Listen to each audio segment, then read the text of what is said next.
Alrighty, we are back, we're back, and it is, it is another day. It is another day. Today is what we're going to be talking about here on our random hobby update. For those that are kind of wondering, it's kind of random because it's a mishmash of some different things here, so we're going to take a look at that. First of all, we're going to talk about Necrons. For those of you who don't know, Warhammer 40K, Henry Cavill is doing a Warhammer movie, and we hope that it won't be littered with wokeness. We hope it'll be true to the lore and the story, and it'll be a great story, great action, character development, all of the good stuff that makes a good movie, and yeah, we're keeping our fingers crossed on that. The other thing we're going to talk about is dialing in our K2 Plus with the spool holder filament. Yeah. The K2 Plus by Creality has a CFS, I don't know, it's a box that has multiple spools of filament, up to 4, and you could print different colors or materials. And then it has a side spool holder, and I just found out how to set the variables for the spool holder. It has perplexed me for such a long time, and I even asked people how to do it on, Creality's, and people just like, nobody wants to answer the question, and I stumbled across the answer. So we're going to be talking about that. Then we're going to talk about the Benchy, because I did all the calibrations for the Polymaker Terra / Panachrome. They're the same. It's just the Terra was the old name. The Panachrome is the new name, but it's the same stuff. Same formulation apparently, with some different colors. So yeah, we're going to take a look at that. The Benchy that I did after I did all the calibrations is the best Benchy I've ever had. So yeah, you actually can run the calibrations, put those settings into not only your CFS spools, but also onto the side spool holder for the K2 Plus, which is, I just blew my mind. Matter of fact, if you look at my YouTube page, I ended up making a video, and I originally made the video, recorded it, to ask people how to do it, and I stumbled across the answer. So I just finished recording and just like threw it up there, and we'll do that.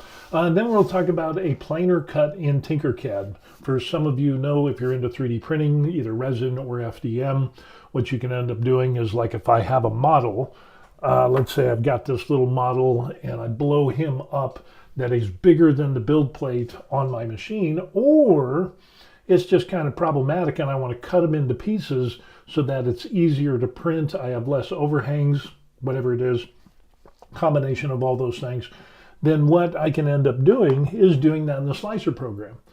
But some people were kind of wondering, how do you cut an item in half, perfectly in half, in Tinkercad? So we'll go over that, and that'll be the final thing. Let's see, we've got George is here, faithful George. Hey, howdy, good to see you. Yeah, we're having some good stuff here. So we're going to take a look at that. I guess we'll start off with the Necrons. And for those people who don't know, Necrons are part of the Warhammer 40K thing, and it's a tabletop gaming. It deals with, bad guys, good guys, two opposing forces that have different strengths and weaknesses and capabilities, and then there's dice involved. It's a strategy, shooting, melee, action, combat game that relies on dice and all kinds of things. And yeah, it's pretty involved. I don't know if I'm going to be able to grasp it or not. Like I said, I'm not the sharpest tool in the drawer. For the people that don't know me, by the way, I am Steve, the retired hobby tech guy. I'm retired, but I got into hobby stuff since I'm retired here in Korea, so kind of enjoying. You can see the we did a number of things. Let me see. Where is my camera overlay window? Dun dun dun dun dun dun. Camera. Show camera switcher. That's what I wanted. So as you can see there, I'm doing a number of tests to find out which paints would be good for my upcoming Necron army, and kind of different paint schemes and things like that. So we're diving into that there. And then I also ordered, look at how cute these are. These cute little Tamiya 100 milliliter. I I didn't know they were this small. When I ordered these, I wasn't paying attention to the small print. I'm just like, oh, it's metallic black, it is metallic gray, and then gunmetal. And so when these came in, they were very small packages because they're so cute and tiny. So I thought they would be bigger in real life, but isn't that what they always say? Yeah. So anyway, yeah, we're going to continue on down that road because I want to get a Necron army built eventually. And with Warhammer, the interesting things is that they're kind of like undead machines that can regenerate themselves, and they got some pretty cool looking graphics and things like that. So yeah, you buy the characters, and I mean, kind of look at that. Some pretty cool looking characters in this stuff when it comes to the Necrons. That's those guys there. And yeah, it just seems pretty cool. And that'll give me something else to do besides, going to the gym and making videos and stuff like that. So we'll make more videos. But with the Necron thing, the interesting thing is that Games Workshop, you buy these models from Games Workshop, you put them together like a plastic model on sprues. For those people that are old, you know what a sprue is. But they're wildly expensive. So, and with that, I just recently heard that there's going to be an 11th edition. So for those of you who don't know, it's kind of the rules of the game for the different factions or characters or whatever there is in the armies that you have. They have different capabilities, strengths, weaknesses, firepower, hit points, defense, offense, the whole 9 yards, and special abilities. And those change from time to time, because that's another way for Games Workshop to make money. So yeah, you got to buy more books, you got to buy more models, and they will also at the same time, they'll like release an army or a bunch of figures, and if they end up they're too heavy-handed and they're too successful on the battlefield, what they'll do is they'll do updates, and they will kind of tone down some of the strengths, or if they're too weak, they'll kind of up those stats and those things to kind of make it a more even gameplay. So really what it comes down to is picking the right army for the person that you're going to fight against or the group that you're going to fight against, and there's a lot of strategy involved. So it's just not a roll of the dice game, shoot 'em up thing. No, there's a lot of strategy that's involved. There's a lot of rules. So again, I don't know if I'm going to deal with that. A petite wallet destroyer. Yes. And that's why I'm just going to start with like a combat patrol, like a 500 point thing. And so that way I'll learn to play. And if I like it, great, I'll continue on. But if I don't like it, then I won't be out that much money because I'll just have some cool painted miniatures that'll sit on the shelf like the other ones. Ouch time is coming, thanks to GW. I know, but with that, there are proxy units. And the local game store that's here in Korea, close to the military base, they not only sell Games Workshop stuff, of course they do. And it's expensive, of course it is, because it's Games Workshop. But they have a place where you can play games, they run tournaments and stuff like that. But for like weekly gameplay, what they also do is allow proxy units. So they're not all hoity-toity and stuck up on, everything has to be Games Workshop 100%, or, we're kicking you out, you can never return, you're dead to us, type of thing. No, they don't do that. So it's very cool because they understand it's expensive shit. So yeah, and with that, I've been mentioning one-page rules, which is kind of a similar Warhammer-like game, and they have their own units, and they have close to Necrons, and so we're going to take a look at that. And matter of fact, one of the guys from that I met there, he passed this on to me, and I've seen him before, but it didn't really click, but it does now. But they have these Necrons, or Necron-like robot legions, because Necrons are basically robots with human souls, the essence of the human has been transferred into them. There's a whole lore on how that happened and stuff like that. So you can see pretty similar to the Necrons that we see. So yeah, this is for one-page rules, so you can use these to play their game. But at the group that I belong to, I could use these as well. It's kind of, yeah. So yeah, some cool different characters. These will be resin printed, and I think they look kind of cool. I think I like the original Necrons from Games Workshop, but the more I look at these, the more I'm like, you know what? Those are pretty good looking, and it's kind of similar, except for the elongated head. That's a little bit different, but for the most part, it's still kind of got that Egyptian type of, robot look, if that's a thing. So, but yeah, they've got that one, and it's $70 for the first bundle, which is a bunch of different models. But the good thing is they have a celebration sale, and it's 50% off the whole store. So if I'm going to order these, this brings us down to $35. So yeah, that's entirely doable. They also have another bundle, which is 62, so that would bring that down to 31. These have a lot of the larger, like vehicles, heavier infantry, I guess you could say, with different types, snipers and stuff like that, which kind of translate over to the Warhammer Necrons. So that's kind of an interesting thing. And again, all of these would need to be painted. So I will definitely be busy with all that stuff. And then these are like the tomb blades. So yeah, a lot of these things are kind of similar to Warhammer, but they're far enough away that they're not. But you can kind of see a resemblance to those. So we got some heavy machines. And then the other one is $62 as well. And these are kind of the bigger machines, bigger units.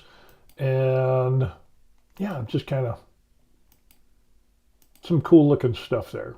So the paint scheme on this would be pretty wild.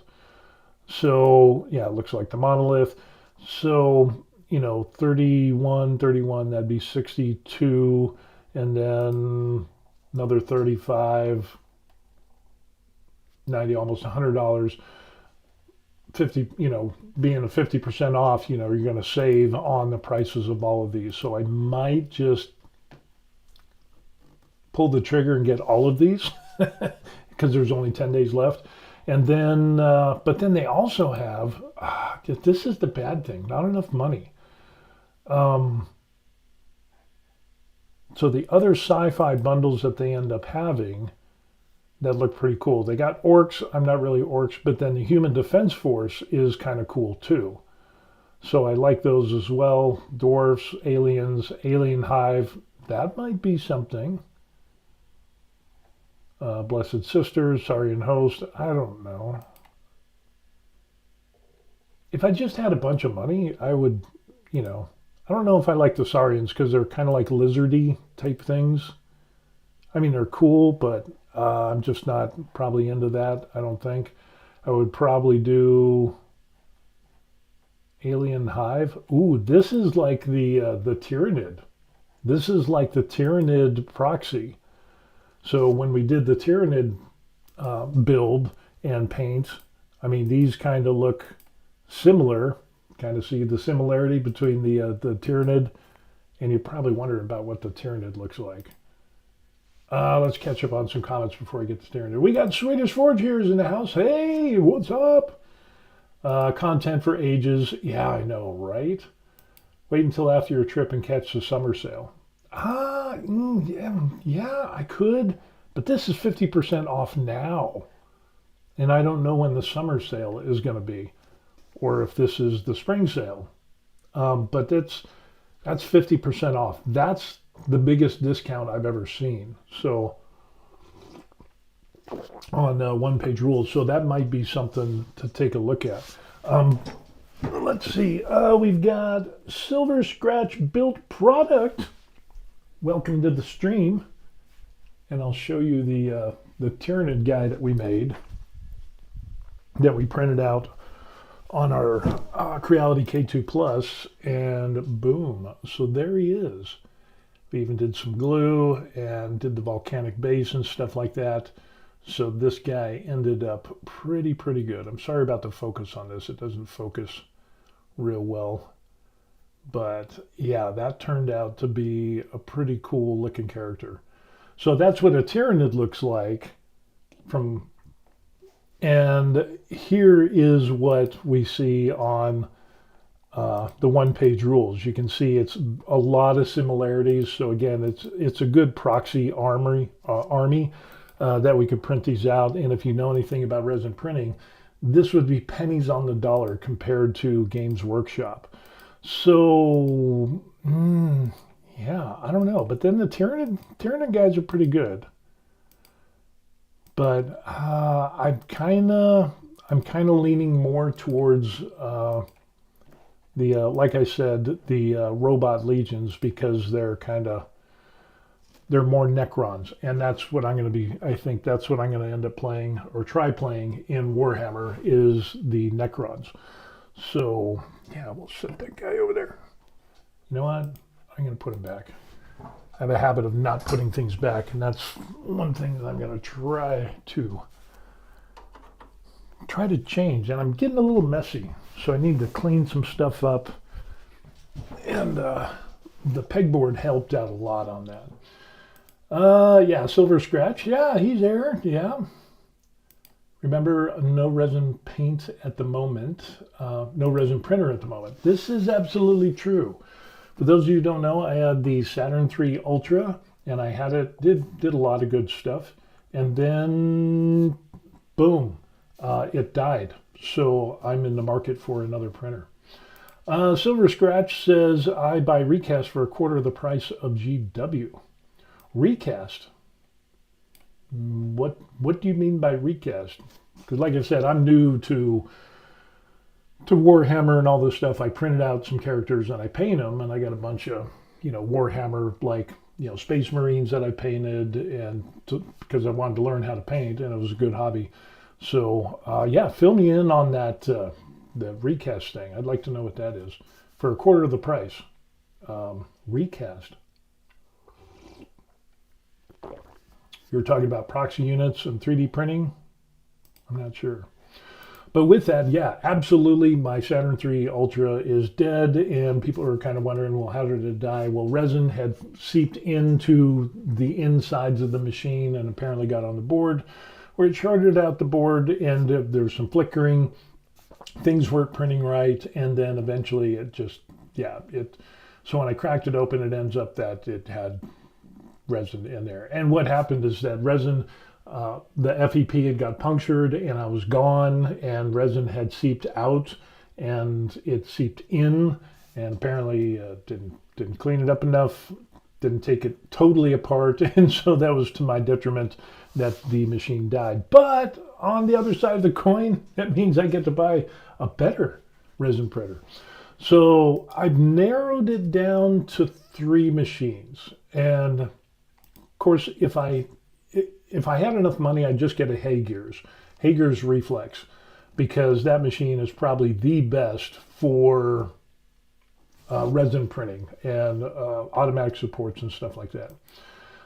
Silver says, I paid $64 for a 450 miniature. It's a recast of the original miniature. Really? How did you do that? That's a huge savings. That is awesome. Holy crow. Recast. Yeah, you got to fill me in on that, Silver. I would be very interested in recast. Maybe I should just look that up. Let's try looking that up. Recast Warhammer 40K.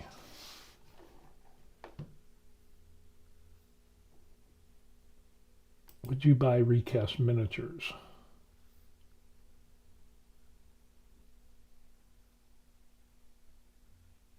Oh, that looks like, so what it seems is recast miniatures are like past units that are no longer active.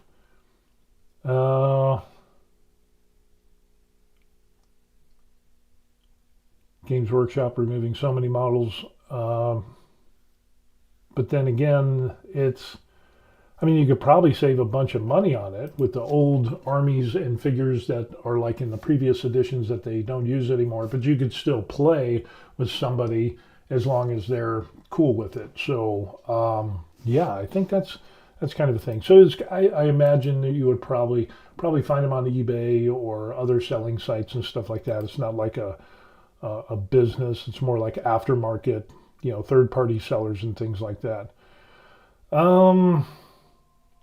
Yeah. So okay, I think that's what he's talking about. Silver says he got a recast of the Lion. Cool. Yeah. That is interesting. Yeah, that is. And I've also noticed that there are some people that have picked up some armies on eBay for some pretty good discounts. People who got into Warhammer and then realized, hey, I don't really like it that much, so they sell their army or whatever. Or people fall on hard times and they got to get rid of stuff and make money. That's another way to do it. I know how that goes. So maybe something like that. But with the My Mini Factory and proxy units that can be printed out on a resin printer, that's why I'm going to be in the market for a resin printer. So I've kind of nailed it down to 3 different machines. Like I said, if money was no problem, I would get a Haygears because it has the best. It just seems auto supports are incredible, and but I don't have that. So what I've decided to look at is going to be one of these. Here's 2 of them. It's going to be the Saturn IV Ultra 16K, which is $519, which is pretty good. The reviews on that are pretty good. It has a tilting vat. It prints faster. 8.3 by 4.6 by 8.6 is the build volume. And then the GK3 from Uniformation is 630, which is pretty good. It's got a little bit larger build area. Let's see if we can find out the build area on that.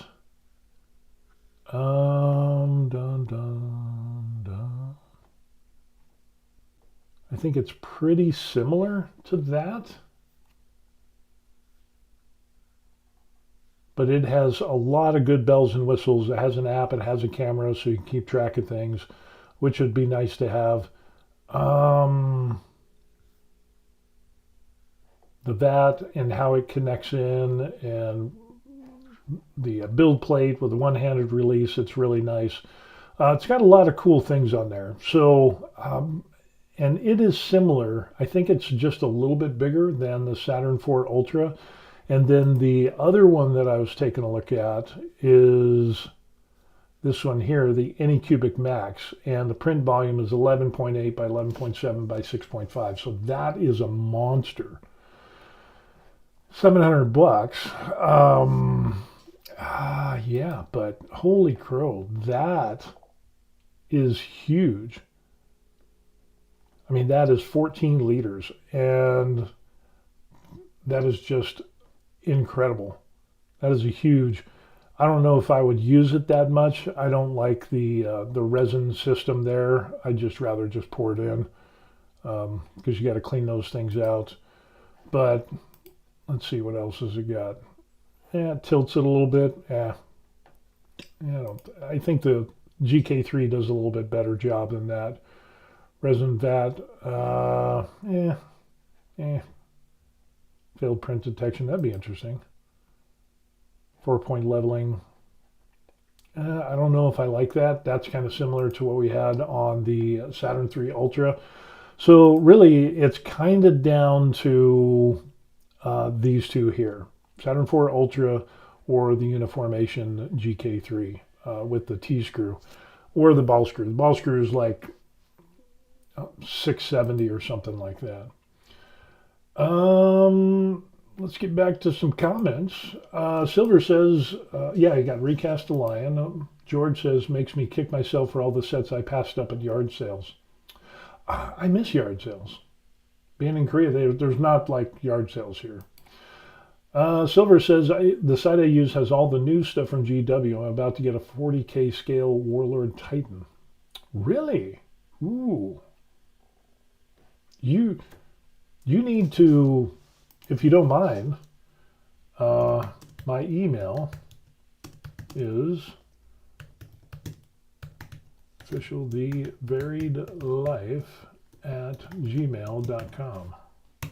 So if you look in the comments section, you'll see that's my email address. So if you would email me the site, I would love to check that out. If you don't, that's cool. I get it, but I would love to check that out, Silver. That would seem pretty good. Swedish is like, oh yes. Dun, dun, dun. Are there limitations on the types of resin that you can use? No, there's different types of resin, but most machines can handle all the various types. You have some resins that are purely for display. You have some that is water washable resin, so usually that's a little bit of a more brittle type of model that you would get out of it. Probably not good for tabletop gaming. If it's just sitting on the shelf, yeah, that would work. I've used water washable resin, but honestly, just way too brittle.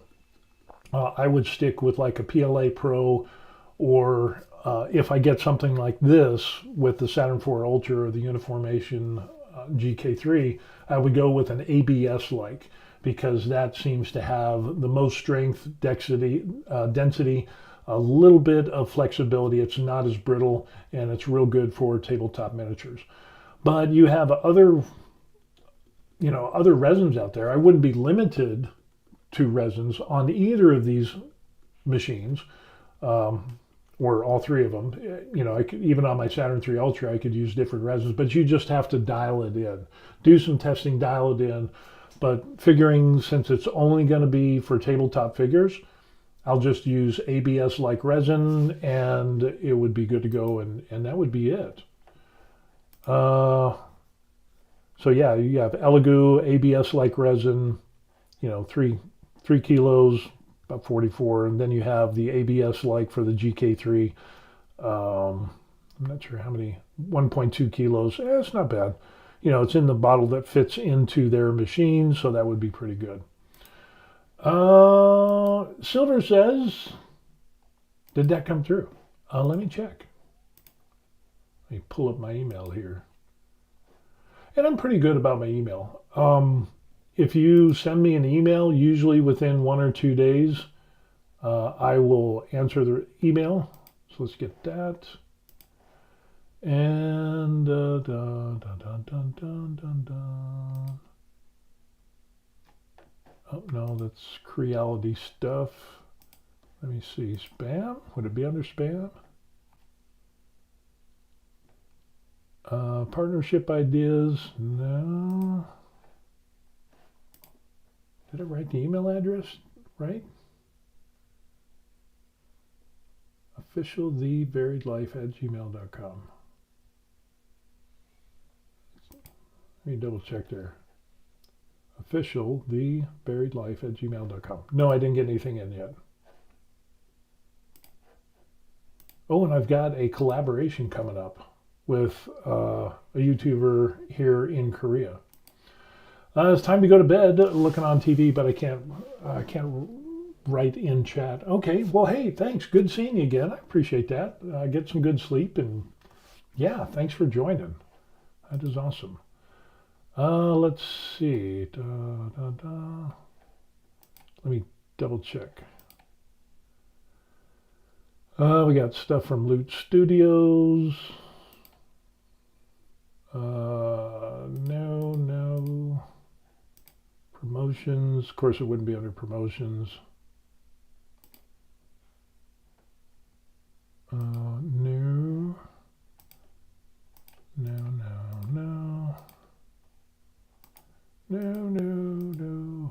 Just kind of going through email and deleting things that I don't need. No, I haven't gotten it yet.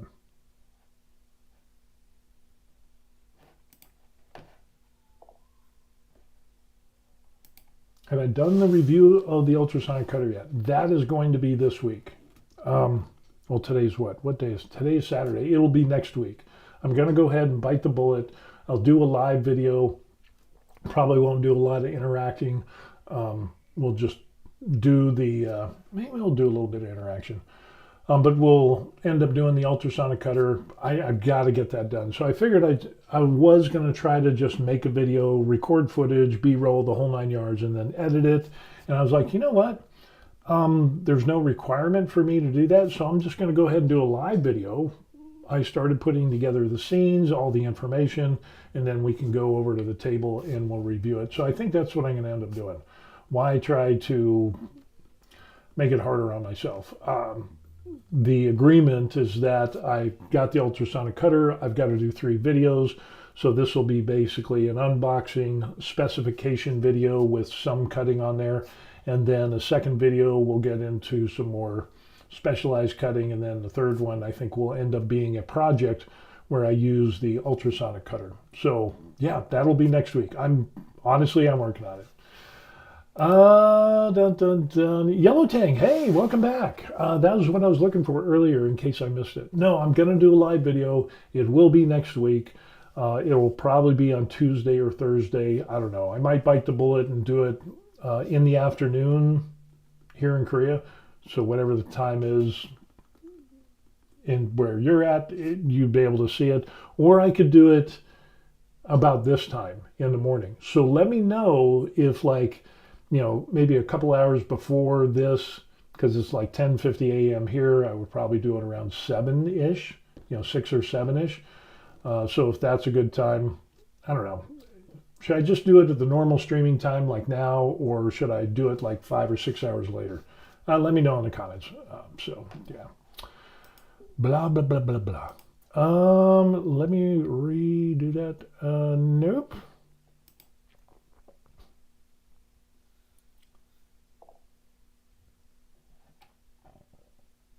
So, Yellow Tank says now would be good.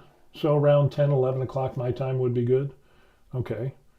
We'll keep that in mind. Thank you for that. I appreciate that. So anyway, yeah, I'm in the market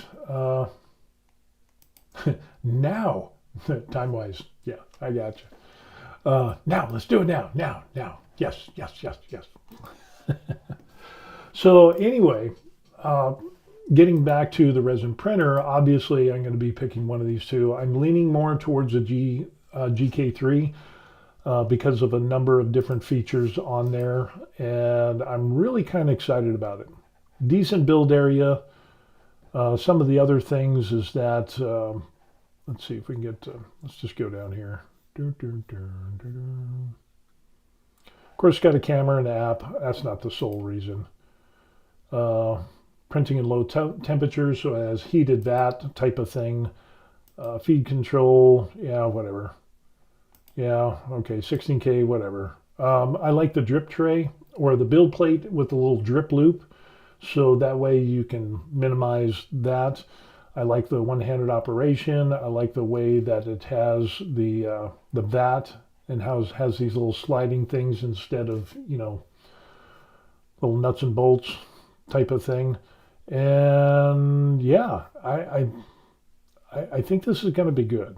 I think that, so I'm leaning towards the GK3, and GK Pro is, or GK3 with the ball screw on it is $730. So it's an extra $100. Supposedly the ball screw will last longer than, the other one, than the T. Honestly, I don't think it makes that much of a difference, because if you think about it, all the previous resin printers in the past have used T-screws. So, and they've lasted for years and years. There's people that have been using, resin printers that are almost 10 years old that are still using the same T-screw. So I don't think it's going to be that big of a deal. And then when you have the Ultra, holy crow. Oh, here it is. The Ultra, which is huge, but that's like $1,400, and there's no way I would do that. So I'm probably just going to settle for the T-screw, and $629, $630. That'll be good to go. Order some resin, a little coffee thing there. But that's what I'm looking at doing on that. So that would suffice. Not only would I be able to print out proxy stuff for myself in Warhammer or whatever figures that I want to print and paint. My daughter's also into D&D, so she wants a number of things printed as well. So when I told her that my resin printer died, she was like, no, no. She was not happy at all. Up, we got Silver popped in. Your email just came in. There it is. And dun, dun, dun, dun, dun.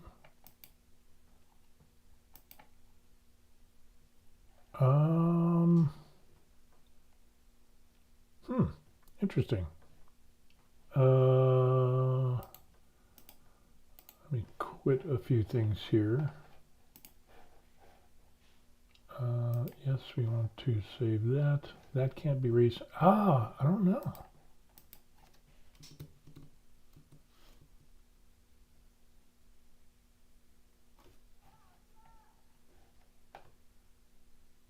Okay. So I got it. And it's got a bunch of different characters on there. So Silver, I got a question for you. Do you mind if I show this on the stream, or is this like, because it's a real web page?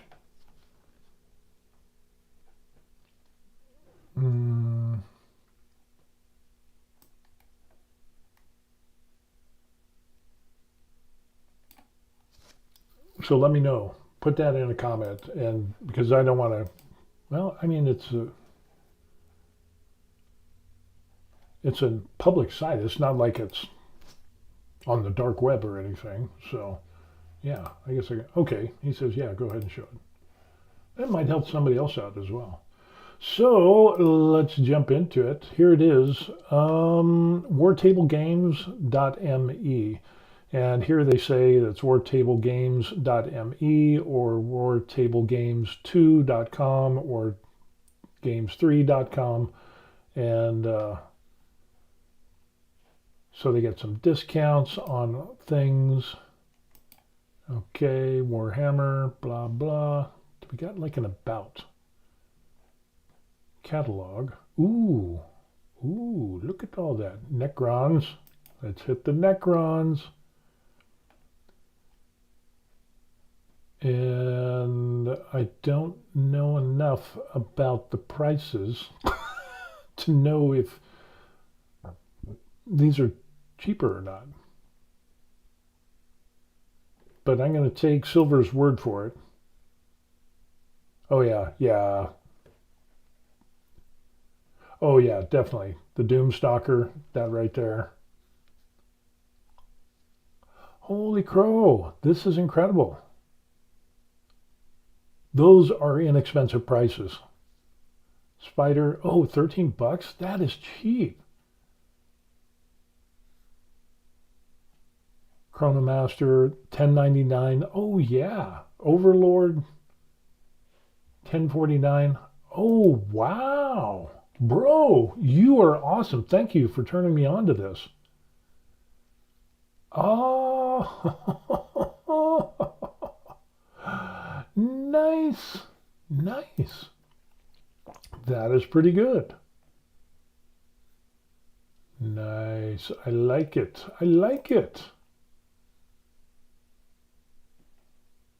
Tesseract Arc, Shroud Bomber. Do they have, there's a Kill Team. Okay. 25 bucks. Wow. Toon Blades, $24. Yeah, those prices are crazy. That is nice. Let me go ahead and we will copy this.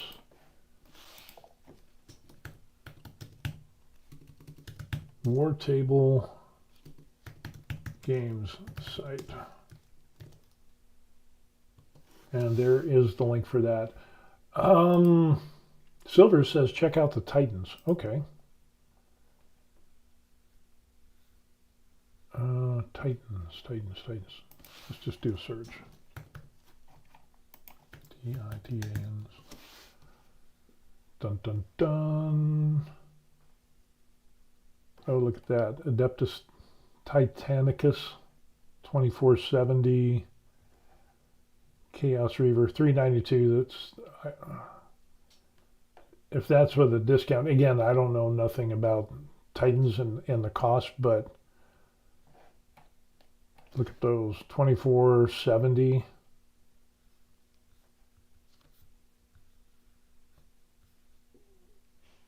Let's just hit this.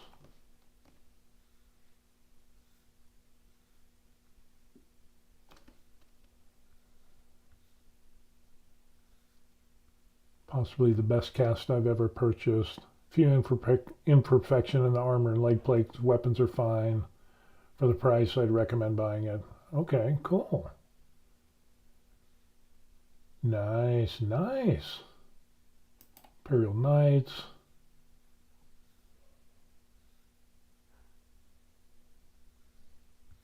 Wow. This looks pretty good. See if we got some new stuff. Oh, this is a great resource, bro. Thank you very much. Much thanks. Wow. WarTableGames.me, or like I ended up saying. And they got a discount code up there. So, yeah. And you get... Wow, I could definitely save some money on some Necrons if I build up an army of Necrons. I'm going to start with a combat team. I'll have to look and see on that. So, yeah, wow, Horus Heresy, Hobbit, Lord of the Rings. So, Titan, Astra Militarium, Space Marines, Primaris, Death Corps of Krieg, Tanks, Aircraft, Elysium, Chaos, Tau, Orc, Tyranids, Elder, Dark Elder, Necrons, Blood Bowl, Necromunda, Chaos Dwarf, Dreadnoughts and Weapons, all of those things. Adeptus Mechanicus. Wow. That looks pretty, that is rocking. Thank you, thank you, thank you. Cool. That, I am going to save that, put that in the favorites. Yellow Tank says not feeling well, have the flu, we'll watch later tomorrow. Oh, man, yeah, hopefully you get over that, yeah. Drink lots of fluids, vitamins, all that stuff. Get some sleep. Chicken soup, that's always a good thing. And if you can get some IV, like immune IVs, you can go ahead and knock that out and try to minimize the symptoms. So, yeah, get some rest, Yellow. Do that. Silver says you're welcome. Oh yeah, not just me, but probably a lot of other people. Not that I get a lot of people watching my streams, but that is an awesome resource. That is an awesome resource. So yeah, now the question is, can they ship them to me in Korea? That's going to be the other thing. Let's see. Let's pick out a... let's pick out a kill team.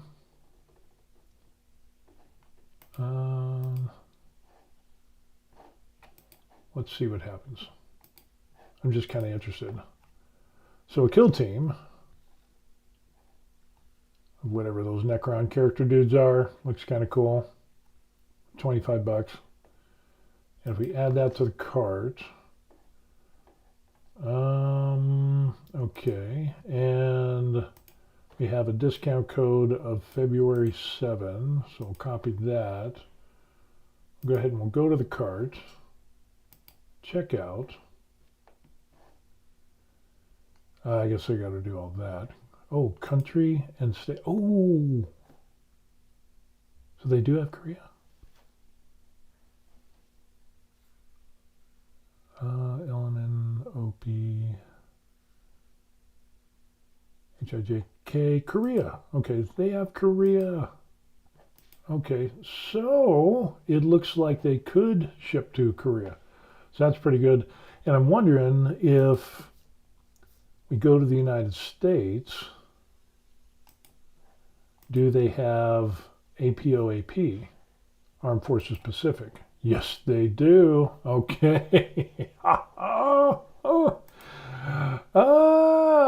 Interesting. All righty. That is going to be good. That is going to be good. Cool. That is so awesome. Um, Again, thank you, Silver. That is awesome. The other thing we're going to talk about is dialing in our. We'll kind of move on because I've got a lunch date and it's like 11 now, so, and that's at 12, so we've got to wind this up. So we're going to hit the K2 Plus spool filament. Maybe I'm just dense as a bag of hammers, but I had problems trying to figure out how to get the spool holder filament dialed in and how do you save all the variables. And I asked a bunch of people, no one could tell me how, and then I stumbled across it. So again, like I said in a previous one, I posted a video on how that video was to ask people, how do I do this? And I stumbled across it. So let's just go over that real quick and we'll see if we can get that going. Okay, so here is Creality Print. Let's see, do we got everything? Can we see everything? Okay, I think we're good to go. We'll make me smaller. And we'll make him small.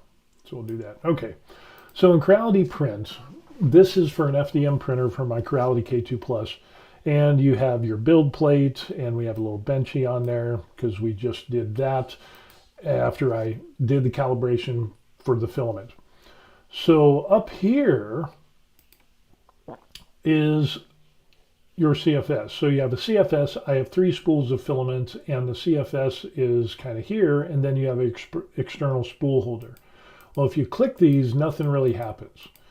So when you come down here, this is the display area for what you have. So let's say I wanted in this grayed out slashed, I wanted to add a roll of filament to the CFS.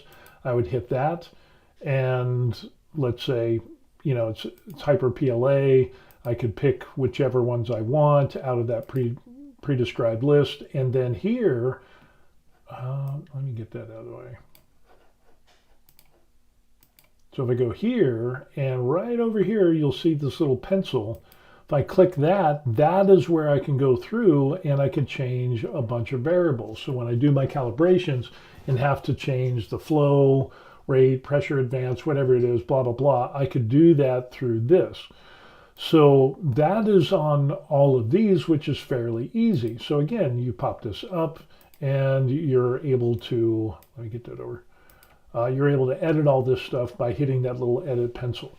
But for the external spool holder, I was like, how do you do this? I'd asked on Facebook and social media and forums, and nobody can answer that question.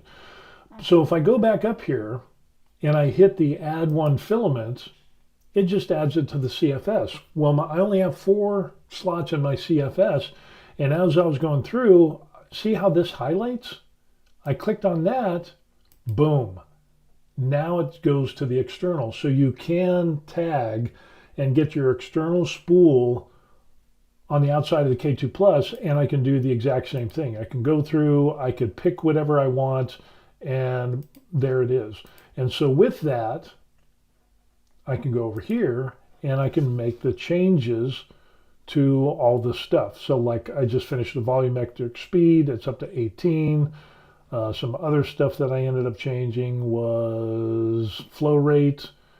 What was another one? I can't remember what it was. Temperature is pretty good. So with doing all the calibrations, so if we can see the calibration, we have,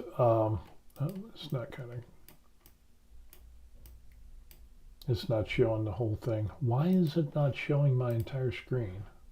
That is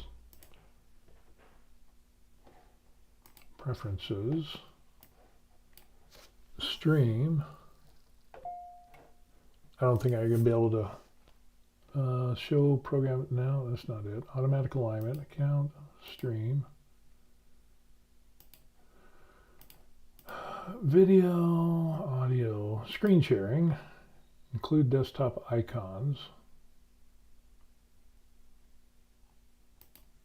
I wonder if this will change. Yeah.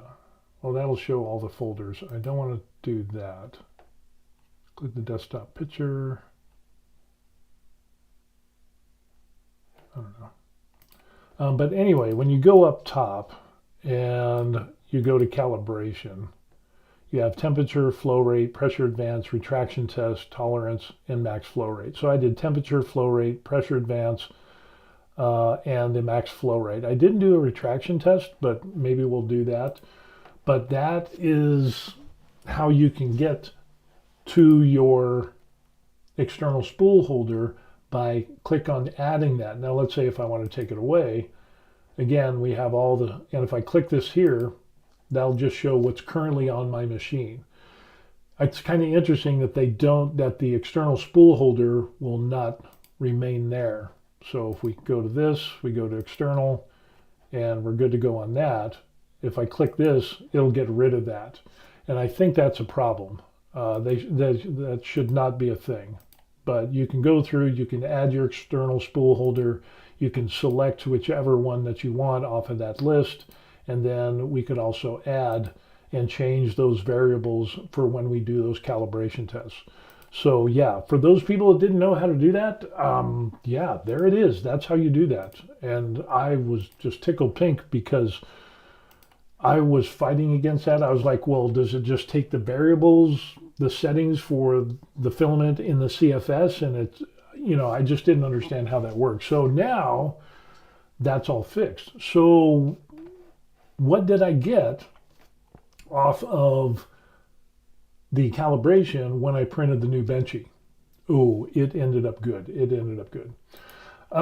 Silver says that he's off to listen to Harry Potter and paint my Eldar Revenant Titan. And yes, they can because I live in the United States. Cool. All right. Thank you so much for the website for that, the wartablegaming.me. That is awesome. You won the internet for me today, so that's awesome. Be sure to like and subscribe and come back, and yeah. And you can also send me some pictures of your Titan when you get it all done and painted. We could take a look at that. That would be cool. So, alrighty.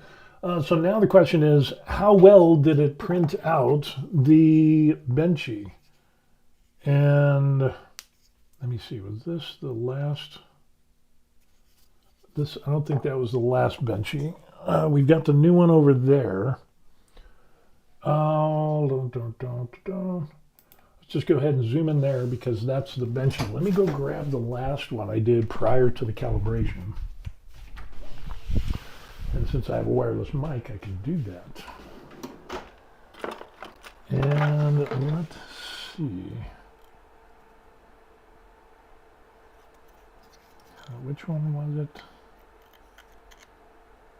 There it is.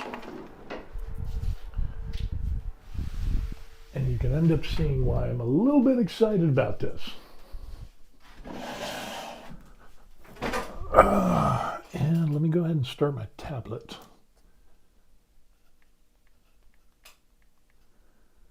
Of course, now everything wants the later 10, 0. Seriously? I don't want to do that. Not now.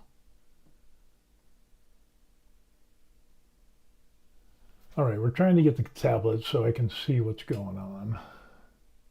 There it is. Okay. So we have the tale of two Benchies, and we have the Benchy that I had before.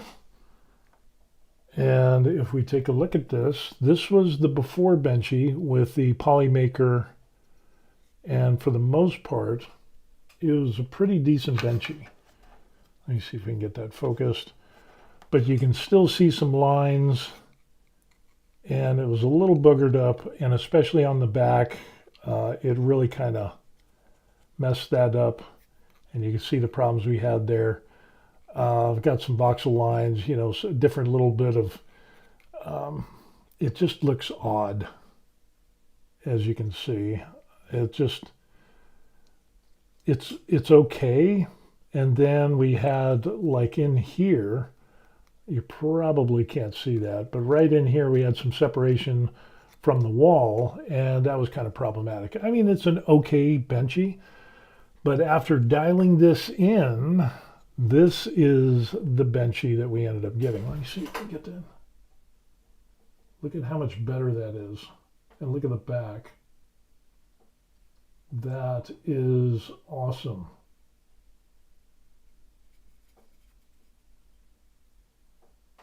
And again, we have inside the cabin there's no separation from the floor and that front.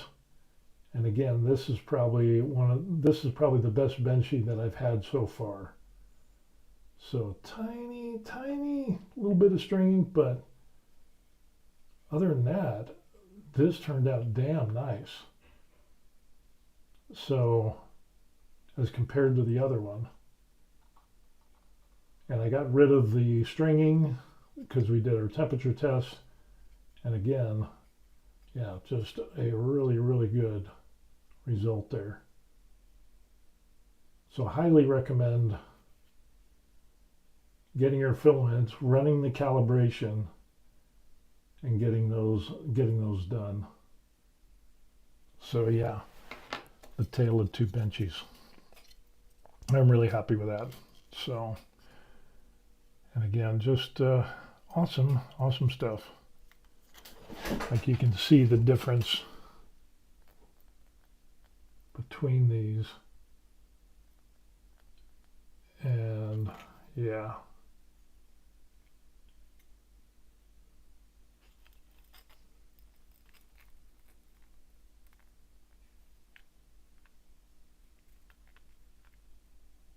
So yeah, this one wins out. So I'll get rid of that, throw that away. So that is a tale of that Benchy, and it's turning out quite well. So I'm very happy with the calibration and able to get that all together. Oh, and then I did some more painting on testing out. I know Space Marines don't have glowing kneecaps and toes, but this is just kind of testing out like how a paint scheme for the Necrons. So I just kind of did that and to see how this would turn out. And this was a resin printed guy that was on my pile of shame. I think I got him from Colts 3D, but yeah, not too bad. And then I have another one that I ended up doing. If we can get it to focus.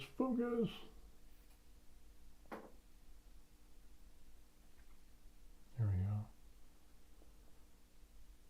So just kind of working on some different colors, and we'll see how these come into play. And of course with those Tamiya paints as well, those will be interesting for the base color, the base metallic color. So we'll do a black primer, and then we'll go with maybe the gunmetal or whatever and see how that goes. So that way we can assembly line paint these and minimize our time getting these things painted. So yeah, I thought these turned out pretty good. So that's what we got there. With that, I think we can return back to our desk. And I need to close this up because we're getting ready. So yeah, the whole calibration thing was awesome. It worked out great.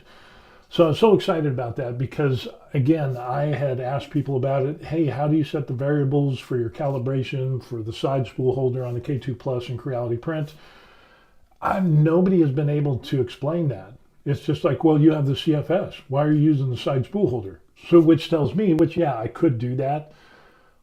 But the side spool holder, when you have a 3 kilo spool, I don't have to worry about changing from one spool to the other spool. The CFS has had, some problems from time to time. It's not a big deal killer. But boom, I would rather just print off a 3 kilo spool and not have to worry about it.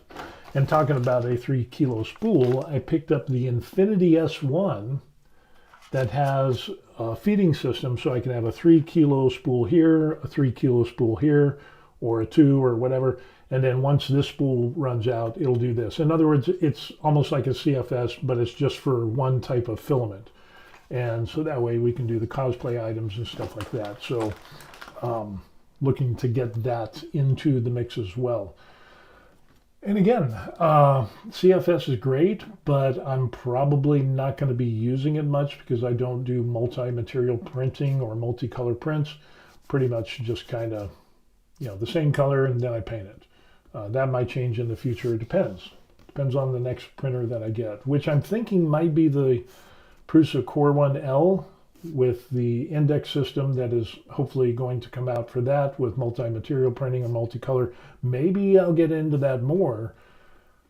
Can you imagine having 10 individual print heads?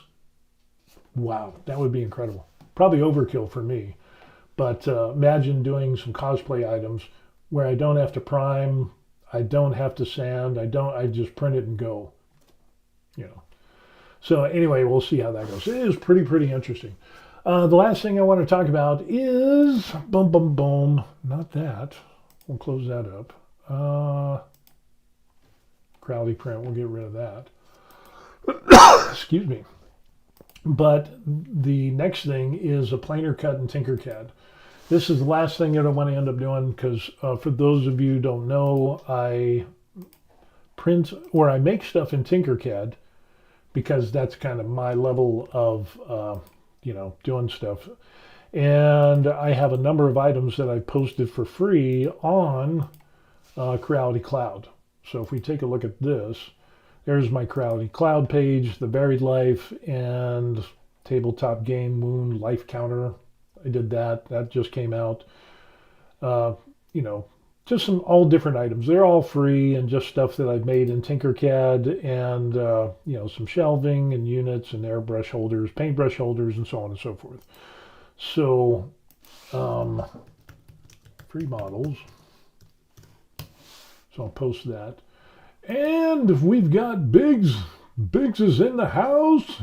Yo, what's up? So yeah, doing that, but with Tinkercad, some people have asked, how do you cut items in Tinkercad? And especially if you have some things where you want to split them up in Tinkercad, I know you can do the, you can split and do planar cuts inside of, let me move that right there, that you can split and do items in your slicer. Some people have wondered, how do you cut items in Tinkercad? So I'm going to show you how to do this. How to split items in Tinkercad. So if you get Tinkercad, which is kind of like my level, it's a CAD program, but it's probably the simplest CAD program, and that's why I can do some stuff on it. So let's get an item on here, and we'll pick out a, let's see, what should we put? How about the penguin? We'll do a little penguin there. So we got our little penguin dude there, and let's say for whatever reason that we want to split this in half. We want to basically do a planar cut straight down the middle, and so what we can end up doing is going back to our basic shapes, and we're going to grab this box, which is a hole, and we'll click that. We'll just kind of draw these things out here, and again, we want to make sure that it will cover everything. We'll kind of make this big like this. And then I'll go down here and I'll make sure that it's set to the smallest 0.1 millimeter. And then what I'll end up doing, let me see if I can get this. Grab this here, left click and drag, and I'll go right to the center of that. And we'll get it as precise as we can. Boom! So there it is. We want to make sure that we've got everything. So now we'll select both of these. We'll go up to the top where it says Union Group, or you could do Control G, and we'll slap that on there. And that box is going to be a hole, so it splits our model in half. So that works out pretty good, right? So now, how do we get the opposite side back? Well, what we'll do, since this is selected, we'll go up here to the top left, we'll hit Duplicate, and we'll just kind of move this over here. And then we'll kind of zoom in, and we'll go up to the top. We'll do Control-Shift-G, or hit this Ungroup, and we've got our, and we'll click off of that. And now, here's the magic. It's so simple. That's the only reason why I can do this. We'll click the box. We'll grab this black box here so that we can pull this, and just pull this to the other side, and this keeps this side right exactly where it was. So now we click both of these, we'll hit Union Group, and boom, there we have our two sides. So if we wanted to take this and export it, and boom, we could put it on the build plate, we could print it out if that's what you wanted to do. So yeah, that's how you can end up taking these two items, or take this one model, basically do a planar cut. There's a few more steps involved, obviously. But if we come to this, and what we can end up doing is, and we got to go a little bit forward.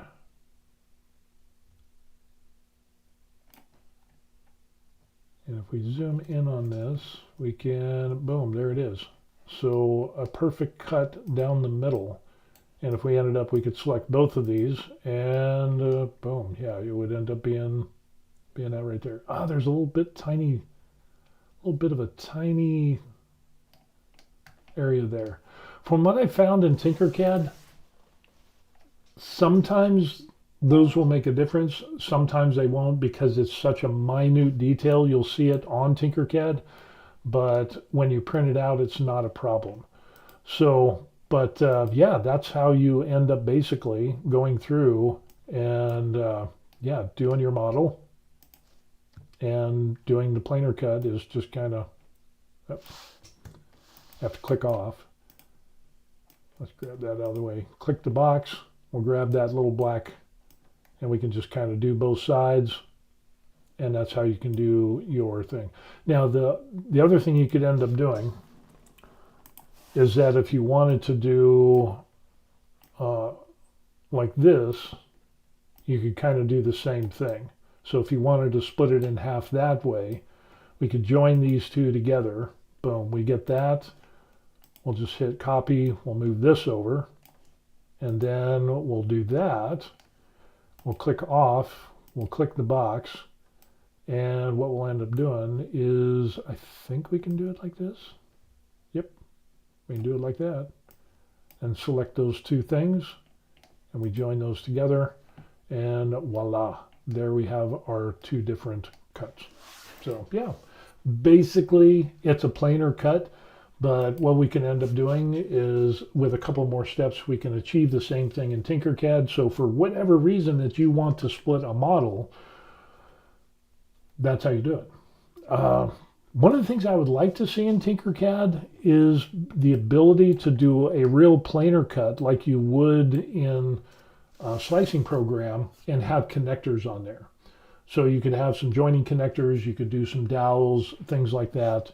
But yeah, that would be, and basically what we're talking about here is, let's say if we do something like this, we get our, let's say we get a box, and then we could kind of do the same thing if we wanted to split this in half, but we wanted to have like a, I don't know, some type of connector.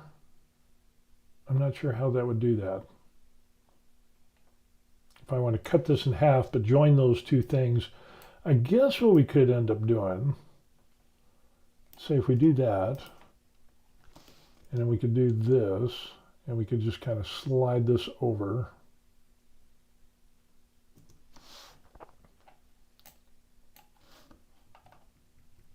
I'm just kind of screwing around now. I'm not sure if this is going to work or not. But you could, excuse me, basically you could end up, we'll change that color. And then we could add like a dowel. I guess we could do like a dowel on,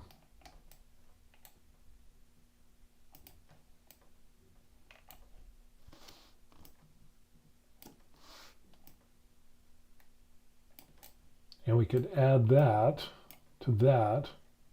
So we could group that together. So we have our dowel, and then we could take this piece over here. It's going slow because I'm hitting the shift and the right arrow key, and it's 0.1 millimeters, so that's why it's taking a while. But we could end up doing, so we could copy this so that we've got that. But then we could move this so it just, make sure that it connects up right like that, And then we could click on this one. We could make this a hole. We select both of these. We could group those, and that creates the hole in our model. So we could end up taking that and put the, yeah. Okay. So anyway, you know what I'm talking about. So there are some different ways that you can get into Tinkercad, that you could make some things kind of like a plug hole joining type system. I think you could do like a wood, I don't know, something else, kind of a different cut on there. I'm not sure. I'll have to learn how to do that on Tinkercad. But yeah, that's some interesting stuff. So anyway, yeah, got a little bit of a hazelnut latte going this morning.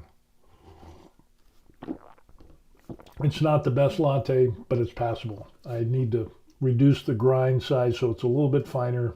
So get a little bit more extraction. That would be good.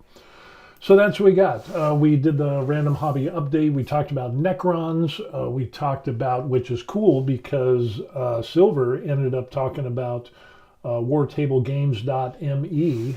That link is in the comments section to get recast Warhammer items at a discount, which is apparently big discounts. So that is another way to kind of save a little bit of money when it comes to Warhammer and playing games.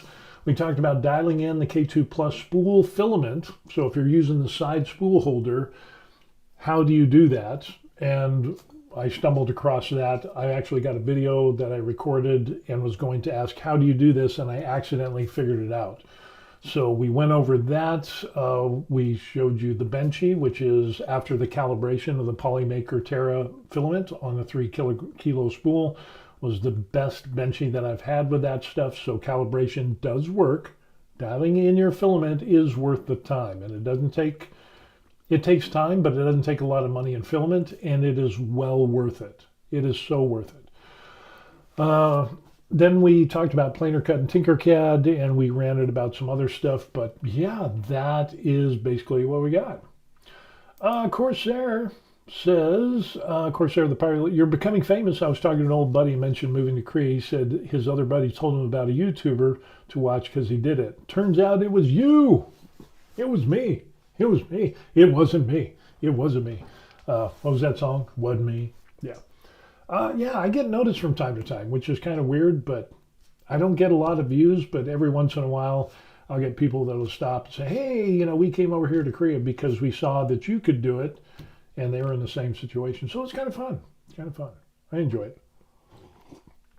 And so far, everybody's been cool. So yeah, go figure.